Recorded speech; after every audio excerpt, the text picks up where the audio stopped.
say, to wipe out these people, who was responsible for these decisions? Why were these decisions made? Well, you know, the ultimate decision came from two places. It came from the Crown of England, and which was legally responsible for all these laws in Canada, and also the Vatican. The residential schools were set up by the Jesuits originally. They had a whole plan of how you basically wipe out the memory and the culture of a people, and they've been doing that all over the world for centuries. But it was the Crown of England and the Government of Canada that were ultimately the ones responsible, along with the heads of these churches, the Church of England, the United Church, the Catholic Church. So I mean, you know, in any kind of war crimes trial, which is what we're trying to bring about, these are the institutions that were, you know, that are named as the planners of this genocide. Now, you say you've had an apology from the Canadian Prime Minister a few years ago.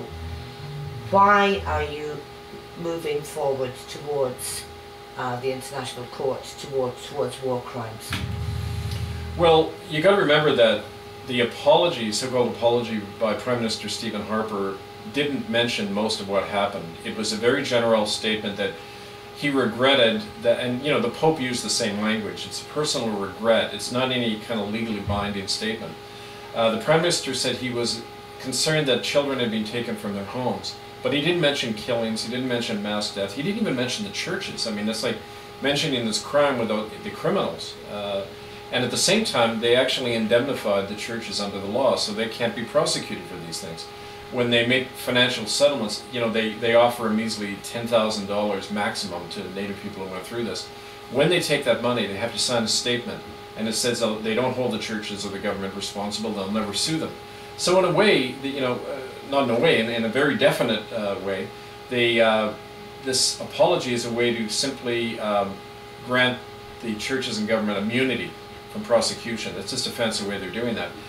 Because of that, we realize that these crimes are things that can't be addressed in Canadian courts. The courts have consistently refused to rule on the issue of genocide in Canada. So we have to go to international bodies. The UN has not really responded very quickly, very well. As a matter of fact, they've done their best to not intervene, despite petitions and attempts to get them to do that. So what we're doing is, in London in September, a group of survivors from all over the world, including Ireland, England, well, 6 countries in total, are convening a common law, what's called a de jure common law court, where we're bringing in international legal experts and judges and having them look at the evidence and rule on this issue of genocide by Canada, and also looking at how it's an international phenomenon. The Vatican still to this day has a policy that when children are harmed by priests, those priests are under papal order not to tell the police and to cover up the crime. So in effect, the Pope is now, and who helped write the document back 30 years ago, Joseph Ratzinger is engaged in international obstruction of justice, which is a really serious crime under international law. And in fact, some American lawyers are trying to extradite the guy to face trial. So we're linking up with that whole movement because we realize that these crimes are ongoing. They're not just things that happened, you know, years ago. These things are child trafficking and child abuse all over the world. These are ongoing crimes against humanity. So we want to put that all before the conscience of the world. Now, why London for this common law court? Well, you know, it's a logical place to have it symbolically and legally. A lot of the missionary societies came from England. You know, the Church of England was a main, you know, kind of force behind this. The Queen of England is a fiduciary officer responsible for these crimes. Also, the response we've gotten in England has been tremendous. I mean, both from media and people on the ground. There's a long tradition in England of radicalism and willing to take this on, and it's got fertile ground. In other words, that in Canada it's almost impossible to address this stuff publicly.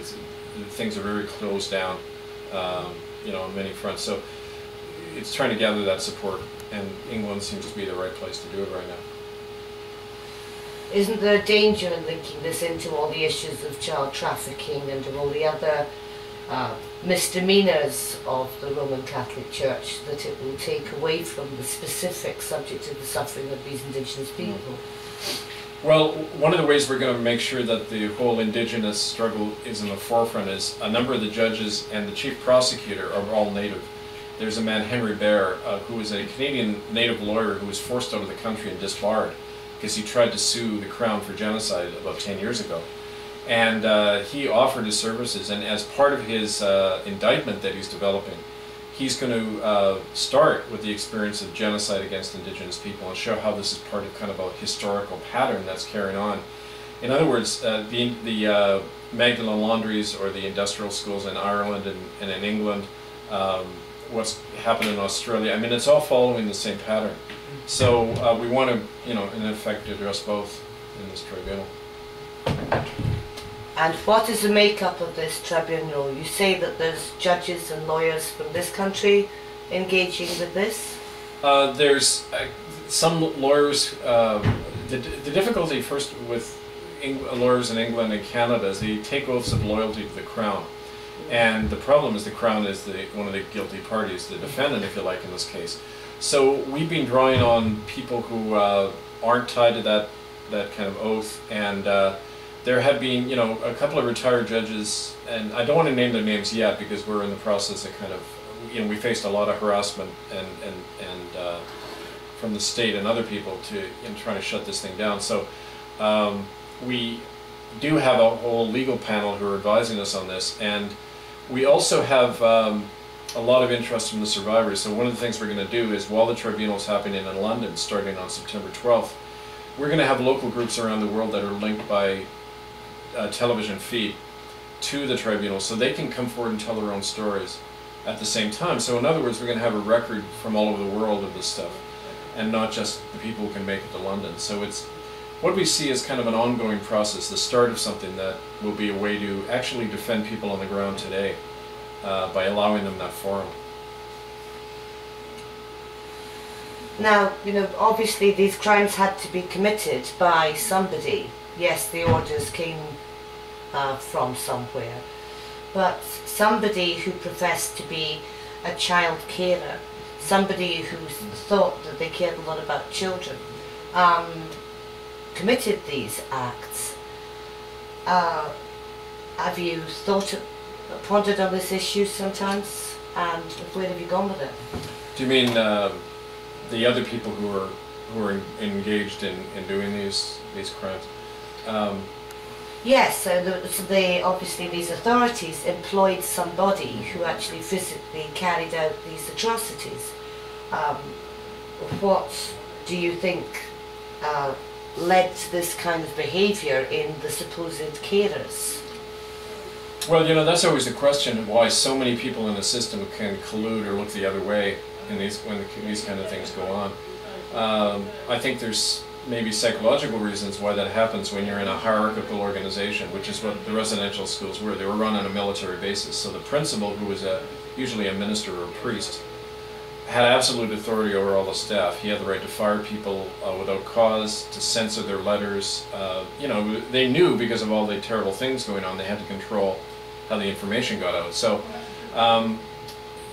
people who stayed in that system tended to be willing to brutalize children. And don't forget the whole racist element.